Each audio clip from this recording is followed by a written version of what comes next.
Good afternoon, everyone. It is my pleasure to welcome you to today's installment of the Office of the Provost Impact Talk Speaker Series. We are thrilled to have an esteemed speaker with us here today, Professor Giovanni Schiuma, a Fulbright scholar from Italy, Professor of Knowledge and Innovation Management, and Director of the Department of Engineering at LUM University in Italy. Prior to that, he was founding director of the Center for Innovation Insights Hub at University of the Arts, London.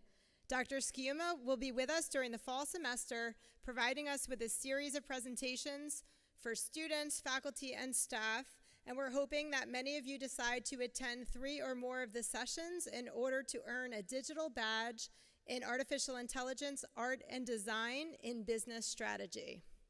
We're excited to host Fulbright scholars here from Italy and from all around the world. And I'm going to share a little bit of news with you today that's going to go out officially next week. For faculty here at Seton Hall University, we've newly appointed Dr. James Kimball from the College of Human Development, Media, and Culture to be our Director of Faculty Prestigious Fellowships. So for Seton Hall faculty that are looking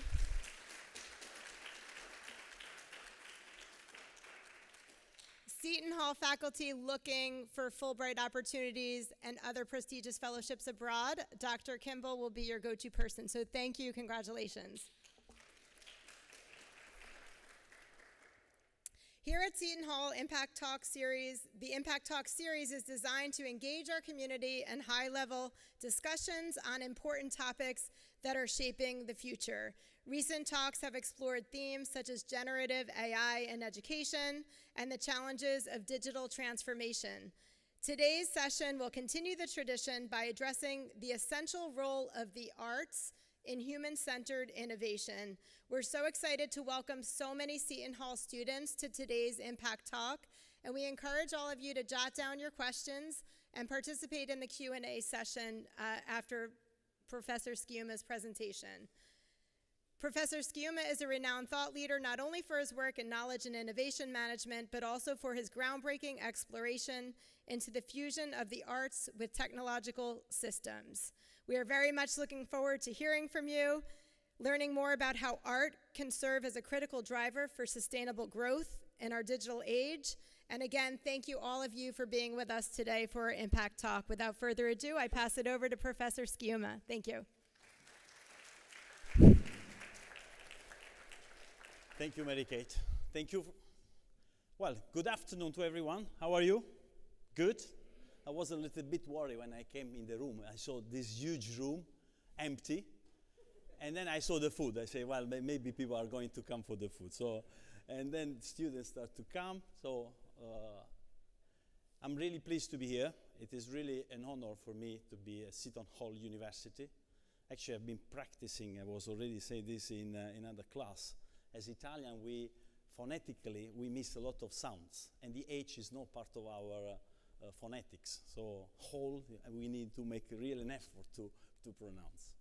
I'm really pleased to be here. It's really an honor. I know that I am the first Fulbright scholar of a series of other colleagues that are going to come after me. So, and this is, it is really great. And I'm pleased because of the welcome that I got from the school. So I would like to thank all the professors, the provost, the president, so everyone that has been so kind so far with me. So today I'm going to talk about how it is possible to innovate beyond code. Nowadays we all talk about the role of artificial intelligence, digital transformation. Well, actually, artificial intelligence is the hot topic, and looks like that is going to transform the business. Actually, is going to transform the business. Is going to be a huge driver for innovation, for transforming organization, for transforming how we interact with the products. But is only, as I'm going to say later, is only a part of the equation of the innovation. When we think about how organizations do great innovation, the artificial intelligence, the digital technology is only one component. What I say is one part of the innovation equation, where the innovation equation for me includes 2 components. And as we are going to talk through my speech, the human dimension play an important role, and is where arts play a role. Just to give you a little bit of my background, I come from southern Italy, a small town called Matera in Basilicata, is on the arch of the boot of Italy. Very nice place. And my research topic, as Mary-Kate kindly was introducing, has been always focused on knowledge management, the role of intangibles. Then my background, I'm an engineer. I've been working on strategic performance management, so how to design and implement performance management systems, innovation management. But somehow I've been always interested. I mean, my background is an engineering background, but when I started my PhD, I was looking for something was less analytical. I was kind of a little bit fed up with the numbers, algorithm.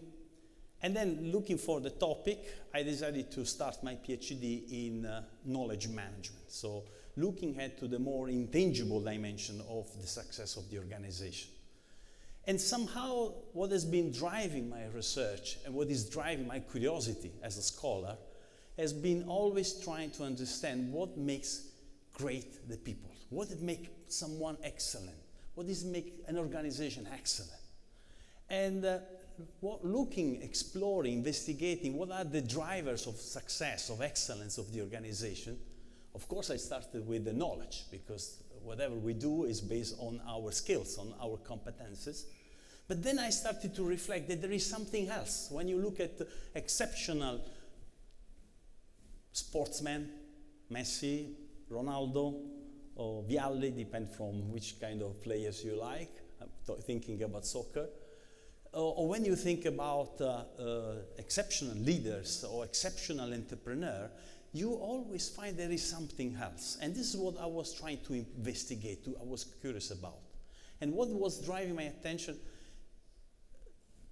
was that for sure there are some components that are not just related to knowledge, because we can have the same knowledge, we can study at the same level, there are a lot of students, I'm pleased of this, you can prepare the exam at in the same way, you can have the same knowledge, but you don't get the same result. Why? Why you don't get the same result? Because someone have a passion, has a love, falls in love with what he's studying. And then you can see that there is an emotional connection. And that is what is making exceptional the performance of whatever, making an exam. So there are these very human-based dimension affecting the success of people. And this human-based dimension nowadays are becoming increasingly more important. We talk about emotional intelligence, I talk about emotive knowledge, but these are the critical issues, dimensions that affect the success of business. And then you can start to understand that definitely artificial intelligence is one part of the equation, because what artificial intelligence is doing is actually helping us to be more efficient. You know, if I ask you to do calculation, whatever, you will be slow, but computers are fast because they are designed to do so. But they will not be able to do what human beings are able to do. And this is what I'm going to discuss quickly today. So about this topic I can talk for hours, so I need to check the watch. And I would like to start with this reflection. How would be our life without arts? Do you love to do arts? Do you love to get engaged with the arts? For sure you do. You like, I don't know, playing, writing poetry, reading books. Think about going to have a nice dinner with your fiancé. And you are going to have an efficient dinner, know everything in order, or you want the atmosphere, the candles, know everything that is engaging you. That is part of the arts. And this is what, for example, chefs are doing. You know, Michelin's chef is not only about preparing the food, it's about how you design the food, how you create a sensory experience around the product.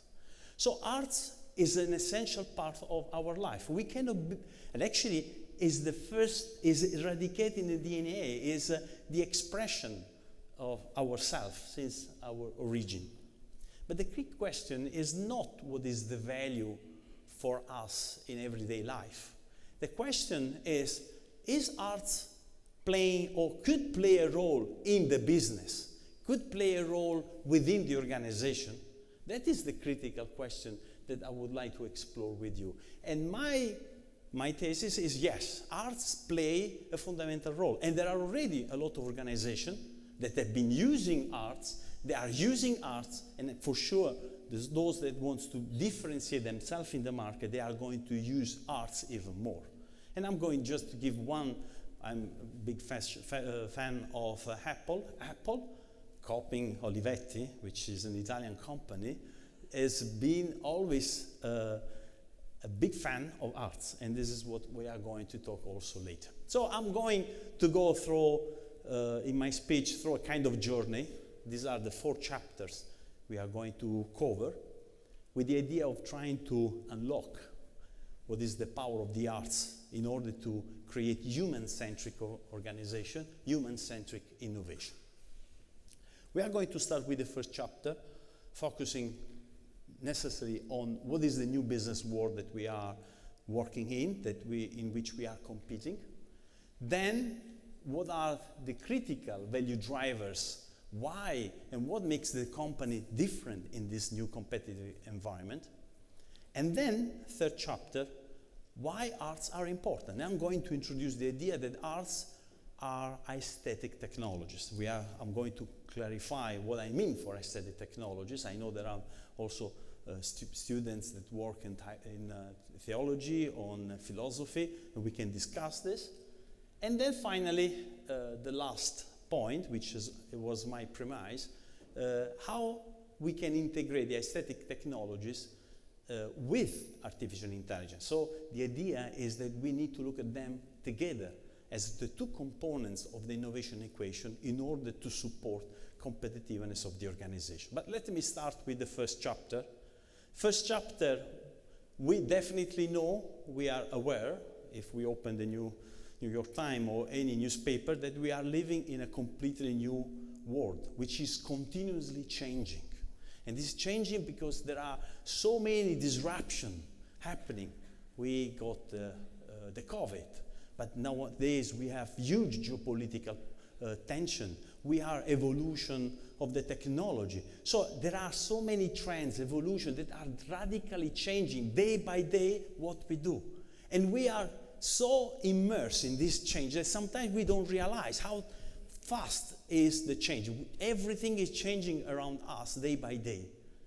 So change is not new. Actually, it's been part of the human life. In my first lecture, I was talking about the film of Kubrick that somehow starts with the idea of how we build our knowledge and how this has been evolving. But what is new is the velocity, is the pace of change that is making huge challenges for the organization. So organization, actually, they've been moving, and that is the transition from the 20th century, how organizations were working in the 20th century, to the 21st century, which is a completely new business world, a new social and economic world. From sociology, they talk fluidity of the human relation. So what is happening is that what we experienced in the 20th century was huge attention towards control. And nowadays we had to deal with chaos. We have to continue with uncertainty, with complexity. We don't know what's going to happen tomorrow. And actually, the tensions that are building around the world are really serious. And we don't know how this artificial intelligence system is going to impact on our life. Even the experts, they don't know. So no one has the capacity, has the crystal ball to understand what's going on to happen.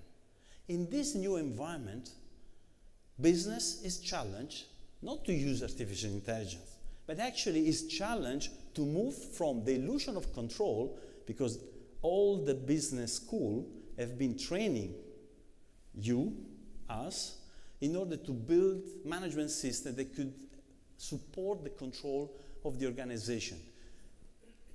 Well, the basic of management is a Taylor book, The Principle of Scientific Management. It's an engineering book based on the idea that we need, that is the ground of the business management, the idea of standardization, of control, of the idea of measurability, the idea of reducing the company to a machine-like system. But actually, today, what we need to do is to learn how we are able to face complexity. And in this new context, where so we move from the idea of control to the ability of handling complexity, the kind of questions that managers have is a completely different. In the past, and this was, let's say, in the 21st century, the idea was to focus on how can we make the organization controllable. And that is where the performance management system, the KPI, the design, the strategy, the marketing plan, whatever you are studying is part of that equation. But nowadays, together with this dimension, organizations have to understand how they can make their system adaptable, transformative, capable of resilience, capable of adaptation, because changing, as we have been seeing before, are happening continuously. And it is here that emerged the idea that organization, in order to be competitive nowadays, in order to be able to deliver, create value for customers, they need to integrate what is the rational, computational dimension that makes the organization somehow rational and controllable with the emotional component, with the ability, because when we think about resilience, adaptability, capacity of intuition, imagination, these are all human traits, human features that are related to the emotive dimension, which means, and here is the first statement of the first chapter, that in this new business world, organizations are realizing, first of all, that they are techno-human organizations, which means, again, they need to develop the digital component. It's essential to have nowadays a digital transformation as a driver of development, but they need to understand how they can make their people capable of supporting that innovation, transformation, adaptability, and capacity of creating value, and to be all of them agents of change, agents of innovation. It's not anymore a challenge of having the innovation center somewhere with hundreds of engineers. Everyone has to be an innovator. Everyone has to contribute to the innovation of the organization. And this is changing completely the role of people within and across the organization. And the second dimension, organizations are realizing that they need to be human-centric when they create value. Why do you buy the iPhone and not another phone, another product? It's not only functionalities. It is how that product integrates emotional, social, cultural dimension that create a bond with the customer. So in this new world, organization need to focus on people. People are central. People are essential, even if we are developing towards the technological dimension. And this moves to the second chapter. If we recognize that organizations need to focus on people, but then we need to reflect what are the critical components that they need to manage in relation to the people. What does it mean managing people? And this is a model that I developed, I call the 6E model, where I identify 6 E components that I believe are human-based value drivers of success that can help to understand what do we need to manage in order to create a techno-human and a human-centered organization. And this 6E I'm going to go through quickly, through all of them because of time. The first dimension is experience. Going back to the iPhone. Why people are queuing to buy an iPhone? Why they are queuing to go to a specific shop or another? So the critical dimension is because what we are more and more consuming are experience. What we are looking for are not only the functionalities of our product, but what we are looking for are the experience that the product can give us. And that is a critical component of whatever in our life we tend to do. But actually, experience is essential because the experience is how we make sense of ourselves from an inner dimension and from the outer dimension. So experience is an essential component. And actually, I mean, there could be many different examples. I want to give you 2 examples here.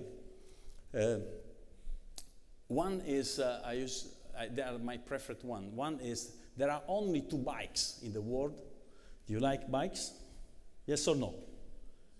Yes or no? Yes. Okay, good. So there are two bikes in the world that you can recognize without seeing them. Can you tell me which one? Ducati, very good, is an Italian brand, and the other one is an American brand, so easy for you.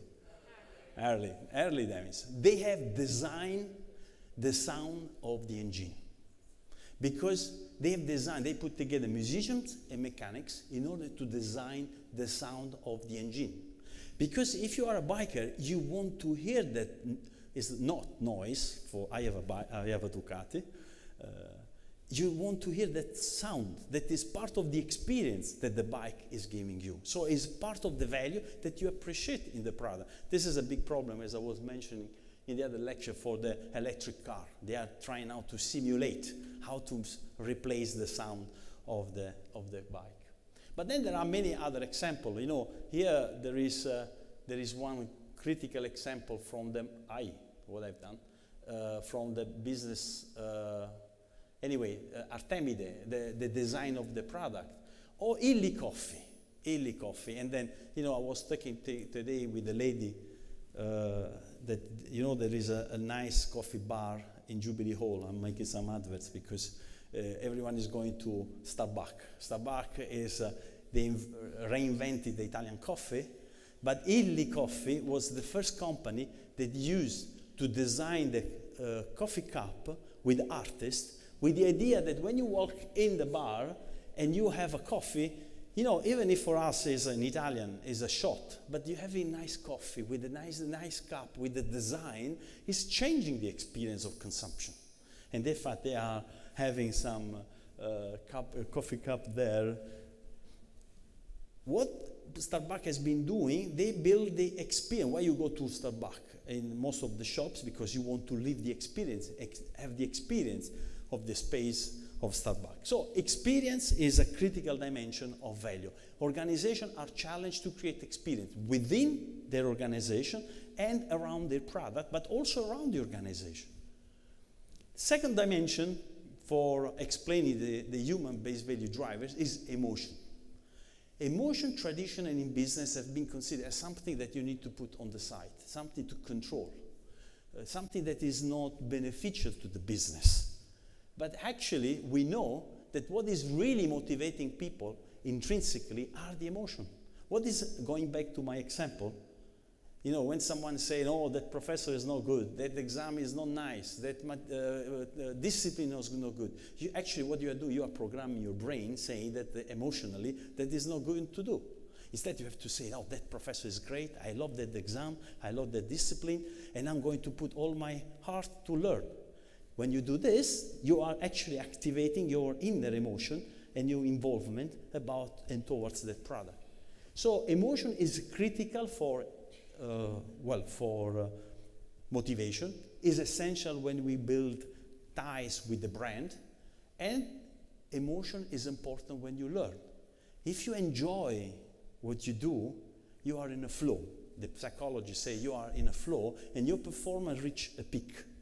So emotions are essential. And here, again, being a fan of Apple, Steve Jobs used to say, emotions sustain people's passion for what they do, risk-taking, and search for excellence. So when I'm recruiting someone, I'm not checking only his or her own technical competence. I want to see if that guy, that person, can fall in love with the Apple. That was his statement, which means the passion is definitely a critical dimension. And there is something else. It's not only the passion related to personal, but it's empathy. The empathy is another critical dimension for the success. Think about the hospital. They are competing not only on technical knowledge, but on the empathy. Cleveland Clinic is developing programs in order to build this empathetic dimension and connection with the people. So emotion is essential for success, is a critical component for our success as a human being that needs to be harnessed, needs to be catalyzed, and needs to be developed. Third E dimension is energy. Well, we all know the energy when you wake up in the morning. You have good energy or bad energy, depends how much beer you had in the night. But you know, the energy is part of our physiology. And the energy is capacity for action. The energy is the enthusiasm that you put in the activities, is excitement, is your entrepreneurability, the ability of taking risk. So energy is something that distinguishes human beings. It's part of our physiology. Of course, these E are connected to each other. No, they are not independent, but they are not exactly the same. The energy is very important, and it's so important that many companies today are implementing mindfulness approach. They teach people how to get in touch with themselves. It's a kind of spirituality without religion. Is meditation in order to build your capacity. Because in a world that changes very fast, as we were saying before, it is very easy to get stressed. And you need to find a way to rebalance with yourself, to rebalance with your energy. So energy is a critical component for success of the organization that they need to integrate and manage within the organization and around their product. The fourth E is ethics. Ethics is because nowadays organizations are realizing that what they are purposeful-oriented organizations. They run and they make success if they are able to build a purpose around their organization. And in order to do so, you need to understand what are your deep fundamental values. What is moving you as an organization? What is moving you as a people? Because this is what, at the end of the day, makes the difference. And here's where I was talking with a colleague, where religion comes in place too. Where you start to reflect on the deep fundamental values, making the distinction of that company compared to another company. So, in a previous lecture, we say, we create value for stakeholders. We are as an organization, but actually as an institution, not for making money or for just, providing degree. But we are, in order to make an impact, we are moved by values, by deep values. So the ethics as the set of values distinguishing the organization play a fundamental role in the products, in the use of artificial intelligence, in how you manage your organization, and so forth. Fifth E is the environment. When I talk about the environment, I'm talking not about the natural environment. I'm talking about the spirit, the atmosphere that you have in a workplace. So what I've been what has really touched me when I came to Seton Hall is the atmosphere that in the campus you have. It's a beautiful atmosphere. And is a set of different components that are coming together, which makes a huge difference. It's a part of the intangible value that you don't capture, but it involves you and lets you feel in a kind of atmosphere that is very important. This is what organizations are trying to reconstruct in their workplace, and this is the famous Google Office. I was trying to, and actually I'm looking for someone that helped me to get to a Google Office in New York City, so this is an open call.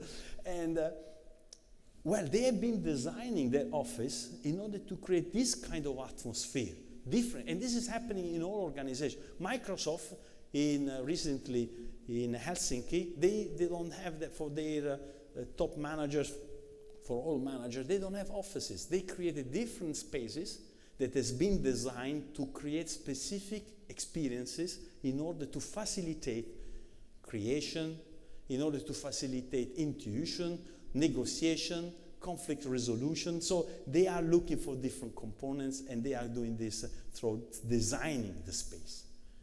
And the final E, which combined all together, but they are interconnected, is the engagement. The engagement is another critical component organizations need to look for and develop. Engagement is about how do I make sure people, my people, do and give the best of themselves. Because this is another critical point. Today, and this more increasingly in the future, is not about having the knowledge. Because, nowadays in most of the organizations, they are able to train you. They are going to give you the knowledge package. They are going to provide you the artificial intelligence system. They are going to give you the knowledge base where you can, find what to do and the algorithm. But what you need to do is to put your passion, that you really want to do. You really want to give the best in solving the problem within the organization. So this engagement, which is a combination of energy, passion, atmosphere, ethics, all together, is essential for the success of the organization. So this 6E, I hope I convince you, are the drivers of success of the organization. But the key point is, how do we manage the 6C? Are we able to manage the 6C? And the management toolbox are providing, the management discipline are providing the components, all the tools, the technique, the approaches for managing the 6C? Well, the answer is, in my opinion, no. Because the principle on which we have been built up, the business school, from the Sloan Management School, is on the Tayloristic approach, which is based on the principle of scientific management, written in 1911. Which means that we are still adopting a very rationalistic and computational logic approach, positivistic approach. We need to look for something else. We need to look to other domains if we want to develop and manage this 6C. And this is where Renaissance comes in place, is where Leonardo da Vinci comes in place, is where the arts comes in place. Because the best way to manage this E dimension that I was talking about is about using, capitalizing, harnessing the aesthetic dimension of the organization. And here, of course, we can talk about aesthetics. Since Plato, we talk about aesthetics as a part of the philosophy. When I talk about the aesthetics here in a very simplistic way, I'm talking about how do we experience, how we use the senses to make sense of the world. So it's the use of our senses. Organizations need to understand how they can catalyze, how they can harness this sensory dimension, sensory experience. And here is where comes in place the role of the arts. Organizations need to look at other knowledge domains in order to balance the rational, computational, the principle of a scientific management. Arts, traditionally, if you go to, when the business people are happy to talk about the arts, at the end of the day, when they go for the business, they go for drink, they go for dinner, and they like to talk about, the modern art, let's go to the museum. But then you say, but arts can have a play in your business? They say, no, we are serious business. Arts in the evening. But actually, also for the artist, this is very important, because also artists, sometimes they don't want to engage with the business, because they say the business has something different. Well, what I'm actually advocating, that these two worlds should be working together, because in the new complexity, they need each other. They need each other because business needs to get new knowledge, and the knowledge comes from the realm of the arts, culture, humanistic approach. And on the other hand, the arts also need to get the knowledge from the business and from the technology.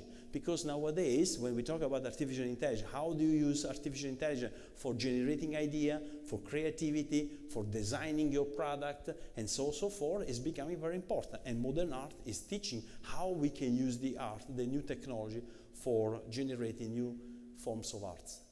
So the key point is the arts are powerful because the arts, in their nature, in their intrinsic nature, have the capacity of harnessing aesthetic experiences or creating the aesthetic properties. When we apply design to products, it's basically what we are doing. We are shaping the aesthetics. We are defining how products are experienced by people. And again, another example, we know Steve Jobs was obsessed with the design of the product, but I always tell to people, if you have an Apple Mac, if you touch the surface of the Apple Mac and any other computer, you will see the feeling is completely different. So it's a sensorial dimension that we don't realize, but the surface of the product is different. They even pay attention to the material. So there are some dimensions that go to a subconscious dimension because they speak to our deep part of the brain, which is what I'm going to talk later. That is very important. So the arts are important because represent the tool, the approach, the mechanism, the models through which we can shape, create, affect, and harness the aesthetic dimension of business. And this is where I talk about the arts as aesthetic technologies. Arts, if we bring arts in the context of the organization, they become aesthetic technologies. Well, I don't want now that will take one long lecture just to talk about what technology is and why I said the technology, and arts can be considered technology. But the technology is actually knowledge that has been made tangible, and arts is a way to apply artistic knowledge to the product. So when we create an installation or paintings, or we do just shape an experience. So arts in this context are used as instrumental components. We started from a reflection. We need arts in our life because they have an intrinsic value. But what we are advocating here is the use of arts as an instrument, as a tool for designing products, for creating experience, for engaging the emotion of people, for training, for learning, for all the components that we have been discussing before. And for simplicity's sake, so I'm not going to go very much into detail, how the arts can be applied in business? Well, they can be used either for training, developing, for learning, for training people, when we talk about the leadership program, when we talk about team building, when we talk about how we communicate. So there are so many skills from the art world that are essential in the business world today. From communicating, but not only from communication purposes, for improvisation. People usually are not used to improvise, but this is a critical component for artists, or how to direct. So there are many competencies that are essential nowadays in the business context. And on the other hand, the arts can be used as a tool for creating value into the products, into the components, the infrastructure of the organization, the products, the facilities. The critical challenge in artificial intelligence will be the human-machine interface. It is all about designing the artistic component. So we need artists in order to do so. I'm not going to go through the details because we are getting a little bit long, but there are, and actually there will be other classes, seminars that I'm going to offer during my stay here at Seton Hall, and some of these concepts I can explore more in detail, but there are different ways of looking at to the application of the arts in business. We can look at to the product, we can look at to the process, and when we apply this as aesthetic technologies, we can design. So the point is that we design the application of the arts in order to support innovation. It is not design thinking, because design thinking is for just one component, focusing on solving problems. Design thinking is a part of this thinking, but this arts-based management is beyond design thinking. As well as we could say how the arts are impacting on business. Well, just to give a basic idea, but I'm not going to go through detail, the arts can be applied either for transforming people or for transforming the organization. And in this matrix, I have mapped the different potential impact and use of the arts in business. If we organize a nice party here, with artists coming, playing, we will have a lot of fun, very nice. But this will not change our life. This is what happens when we go to watch a nice movie. We got, what is Inside Out 2. I suggest you to watch the movie. You go, and then you feel inspired. Then you feel changed. Then you go out, the time that you go to the car, puff, you go back to your life. Nothing has happened. So we use the arts in that way as an entertainment way of making us happy. But arts can be used as a way to galvanize, to inspire us. I'm sure that there is, and I hope you have, one book that you keep reading. Because every time you read that book, you find something new. It's telling you something. You are learning and reflecting and helping you to change to be a better person. That is where the arts becomes an inspiration. Father Colin told me, beauty is the way to God. It's a way to get inspired. And this is very important. Or we can use arts for reputation. I'm going to talk in one of the class, not how to use arts, not for just for sponsorship, but for building the brand, the identity of the company. But then you can use arts for design thinking, to design the place, even at the end, at the upper part of the model, for transformation, to move the transformation of the organization. One of the big challenges for organization is how they transform their culture. Culture is a very complex thing to manage in the organization. How do we transform? The arts represent a catalyst for doing this. So let me move to the last chapter. And the last chapter is going back to my premise about the innovation equation. When we think about how organizations are going to deploy the artificial intelligence, well, we are focusing on the rational computational dimension.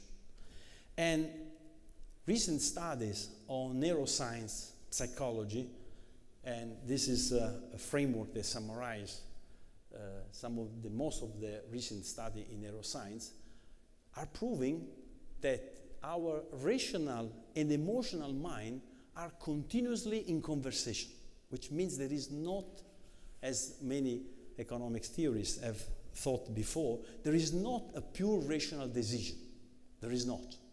Because any decision is always affected by our emotion, and our thoughts affect the emotion. So these two components are continuously interacting and conversating each other. Of course, this is very complex, but if you are happy, Damasio, Antonio, is the neuroscientist that has been developing and exploring and applying this theory. But this has a huge implication. Actually, there is only one case, you see the dotted line, if when we are scared or when there is an explosion, then our instinct comes in place. We don't think what it is our instinct. But in any other case, emotional and rational mind are always connecting and conversating each other. Why this is important?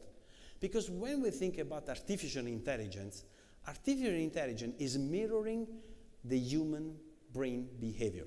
They are using neural networks to replicate how our neuron networks are working. So basically, they are replicating our rational and computational capacity, actually extending. So artificial intelligence is giving us an extension of our capacity from rational point of view. So they will play an essential role, fundamental role, because if you want to, I have a good example, working one company, if you are a surgeon doing a biopsy in the brain, and you have to go with a syringe in the brain, and you need to know millimeter by millimeter where you have to take the piece of brain.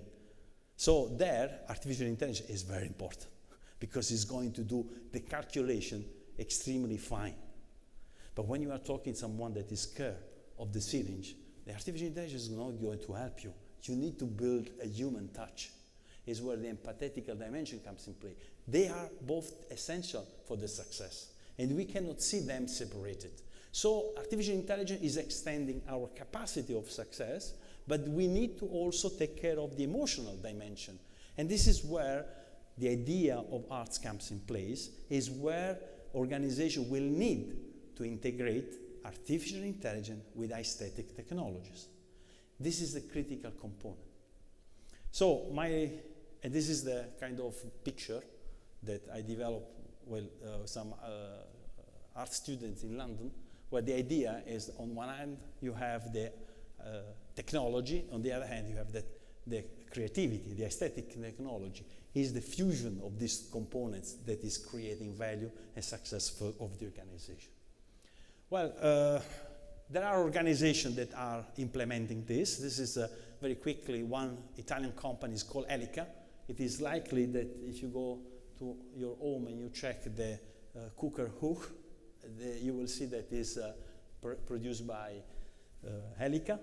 And Elica is a manufacturing company, a metal mechanic company, producing and integrating artificial intelligence system. But what they say, we are not a manufacturing company. We are a company in domestic well-being. So this is also a way to reframe how they are. They are techno-human. They exist for serving people. And actually also Ducati, when Minoli started the turnaround of the company, they say we are not a motorbike company.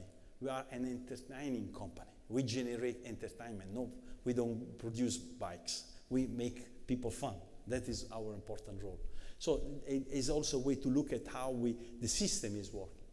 So this company is actually integrating in whatever they do, from product development, training, development of the facility, whatever they do, they adopt arts. arts as part of their life. They created a foundation supporting all the investments, supporting all the activities. Well, if you want to have more information, you can go to the website or we can have a talk later. Well, my final remarks, because I realize that I'm getting a little bit long in my talk. First remark, I believe that great innovation are driven by critical questions, not exact answers. And artificial intelligence is giving good answers, not good questions, which means that arts is going to drive and develop our critical thinking. This is what I'm talking with the student. You will need to do. You will need to develop your critical thinking, your ability of apply your judgment. That is what is going to drive your success. This is what they are going to look in you and your capacity. And that is where, doesn't matter if you do political science or you do communication. They are also important because they are building also that, more arts-based, humanistic-based dimension. But you need to think, be able, because the technology you can learn how to apply.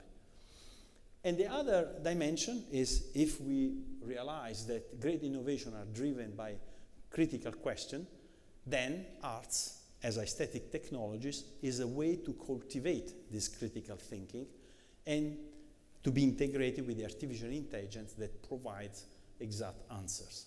And my final quotation comes from Steve Jobs. You didn't realize, but in the first picture I put the technology and liberal arts. This is one of the last sentences of Steve Jobs before passing away. When he was presenting, I think, iPad 2, he said, technology alone is not enough. It's technology married with liberal arts, married with the humanities that yield us the result that makes our heart sing. This is the DNA of the Apple. This is the DNA of all successful organizations. And today, when we think about artificial intelligence, remember, is only part of the equation, and you cannot forget and you cannot disregard the human dimension that you need to cultivate, and the way to cultivate is to adopt and bring new approaches, and the arts is one of them. Thank you very much.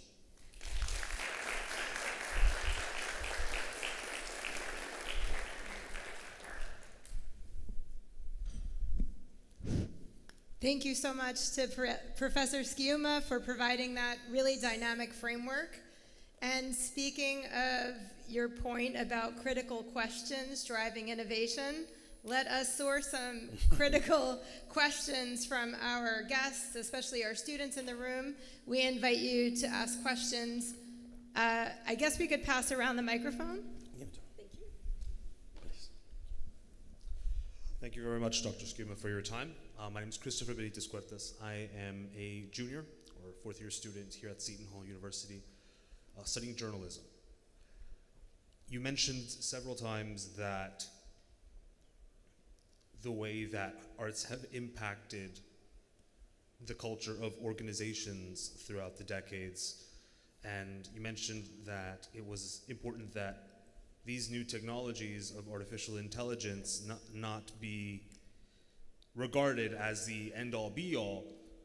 Arts are still a very broad and subjective category, and they also cost money. So deciding if an individual organization were to decide to incorporate the arts in a way that other members of that organization would deem inappropriate or otherwise objectionable, how do you see this affecting the company's culture as a group of people?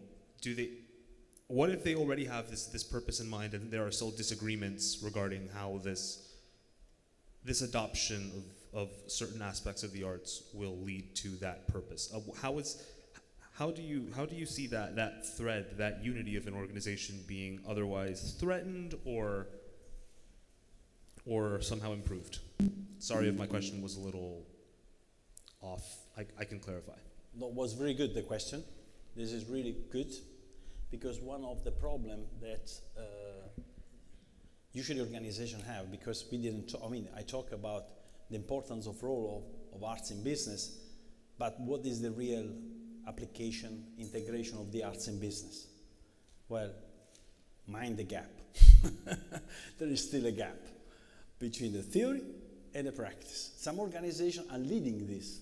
And I mean, I mentioned Apple in many different ways, but there are some organizations that are using arts as a kind of, I say, shop out of the shelf. So what I need arts for designing my website or for designing my products. And that is easier, or for marketing purposes. But when we talk about changing the culture, then you find huge resistance. And you find a huge resistance because the people working the organization comes with a cultural background which doesn't recognize the role of the arts and business, doesn't recognize the role of humanities. And those CEO that usually are open to the adoption of these methodologies are those that in their life, either because they are arts lovers, so they love arts, is a basic component, or because somehow in their life they've been exposed to arts. And they've been doing opera singers, or they are playing, and so they have an intuitive understanding that something is going to work. And so they trust. But still there is a lot of skepticism. And this is a reality, so your point is very good. And how you overcome this problem? The strategy is to start small, prototyping, as the design thinking say. You start small, you identify critical problem, you apply against that problem and a methodology, then you start to build proofs that approach can work. But of course, also how this is implemented is not so straightforward, because it is not about bringing an artist in a room and something magic is going to happen. It's not like that. You need to design the application. You need to understand what kind of aesthetics I want to manage, for which purpose, which are the best art forms that I can use, and why and how. So it's a process. It's an engineering process. And in fact, we still need to combine the two components. So the perspective is that you still need to look to the sensibilities and develop the component, but then you need to combine with the rational and project management approach, if you like. So you still need to go through the project management application in order to solve and overcome skepticism, which means start small and grow in the scale. But like in any project management initiative, if you don't have the championship from the top management, you cannot go anywhere. So which means that if the initiative starts from the bottom, it's going to be killed. So you need to have a driver from the top, which is the case in many cases of big leaders and entrepreneurs. Thank you for the question.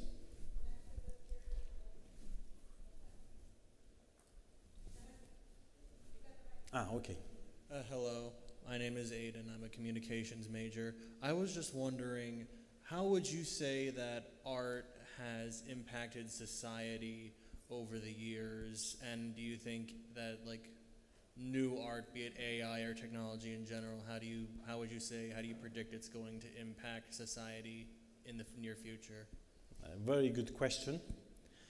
Very, very good question. So arts has forged our society, and I'm sure the professor from arts history have been teaching you from the Roman Empire.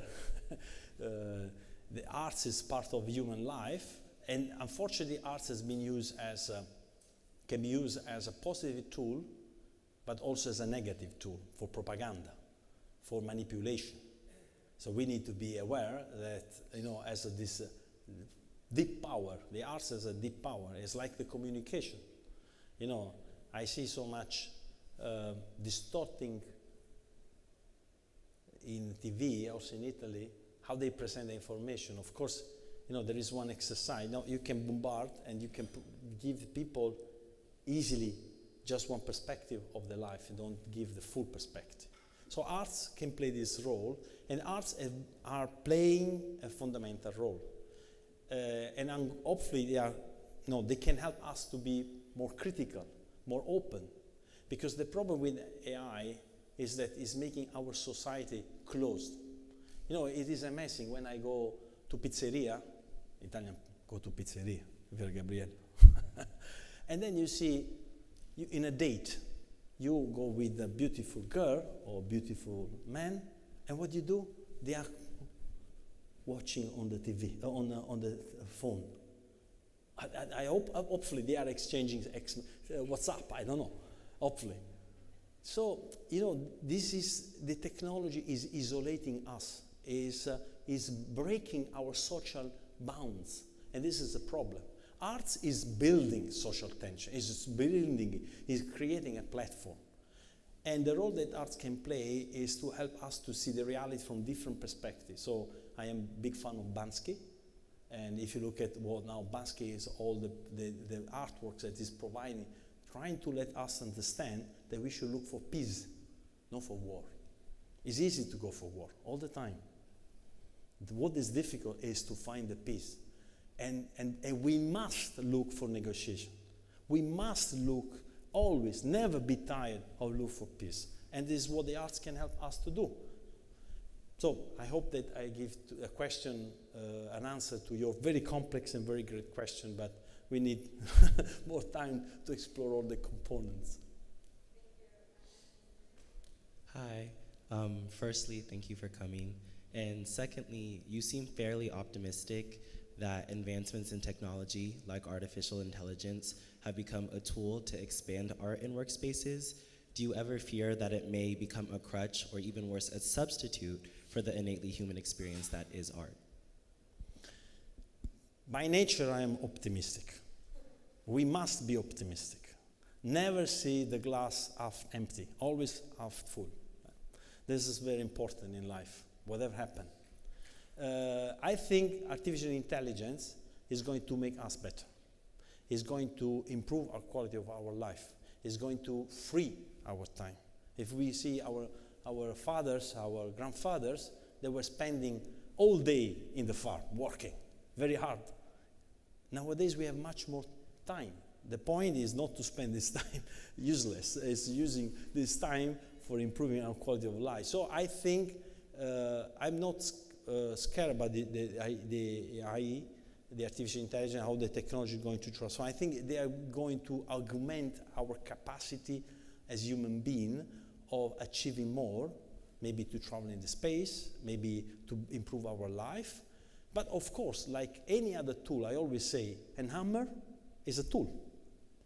It's a tool to build a house, but it can be a tool to make very big damage on the head of someone. So it's how you use the hammer that is very important. So I believe that the ethical component and the importance of AI is going that direction, but I believe that it's going to provide much more value for human beings.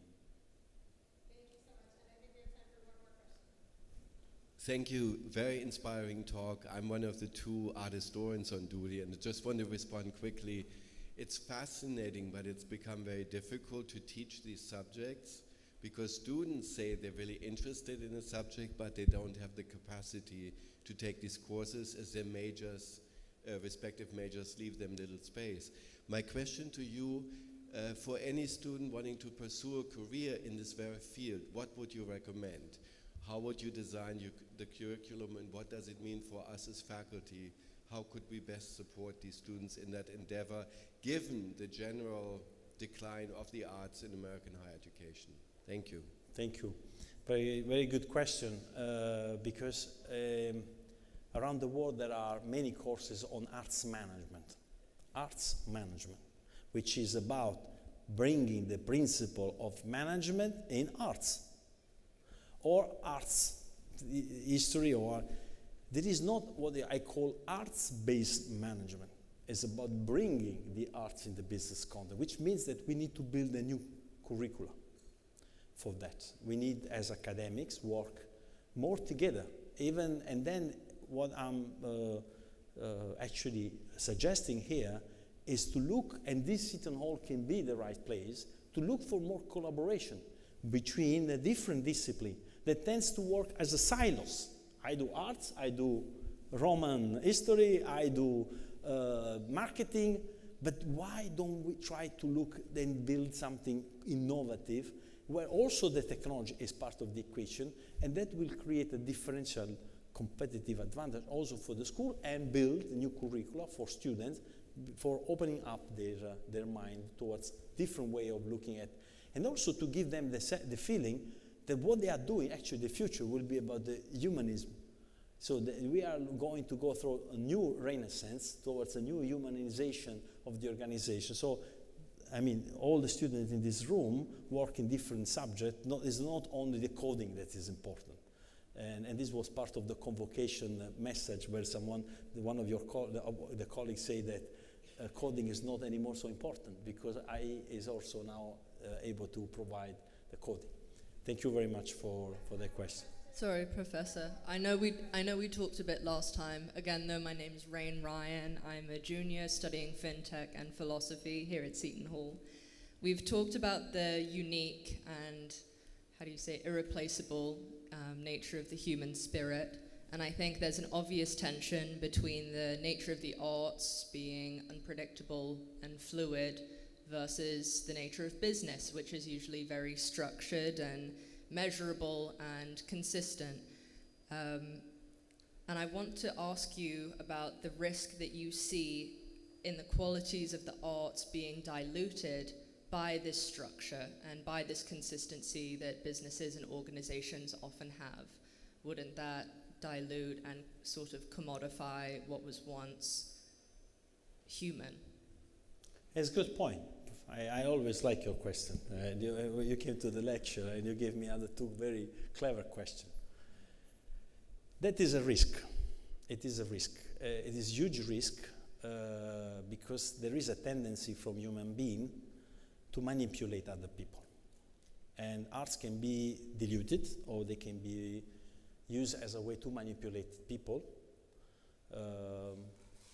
And that is the reason why the application of this needs to have also from the top management a very radical, different way of looking to the role of organization as entities creating value for people, which means that you need to have an ethical, radical view and values that move the understanding, the application of these principles. So when you have these radical values moving the behavior and the implementation, then you tend to overcome this risk. But of course, they can become also part of the toolbox of the managers. And then from that point of view, could be also a way to, as you say, dilute the use of the arts. A lot of the big four companies are starting to use this methodology for training leaders or to organize team building. So, but they are using, as tools, without really going to the deep DNA dimension that explain why these tools should be used. So it's an open challenge, it's an open question, and that is the reason why the question is very, very good, because there is a risk there. But at the same time, the critical point and the critical message is that we need to make sure that organizations are human-centric. That is the critical point. And how we make organization human-centric? Well, that is one of the tools. It's not the only one, because I believe that even religion can have a place in the organization. What could be the role of religion in the business? And it's not only the ethical dimension. Again, going back to that dimension, the ethical, experiential, is also that, also the sports, another dimension that is very critical here. So there are all these mechanisms that can involve people for their real human components. And business has been focusing on the engineering components, which is important because at the end of the day, we need to produce products, we need to deliver results, I'm not saying that, and this is in fact just my last note, I talk about postmodern management, which is not about overcoming, by integrating the old principle with the new principle of management. Thank you. Thank you. And with that, I'm Okay. going to kind of refer to your last point of you can't have innovation without some risks. So thank you again for joining us, and I'm trying to start a round of applause for him. Everyone, if you could join Thank him. you. Thank you. Thank you very much.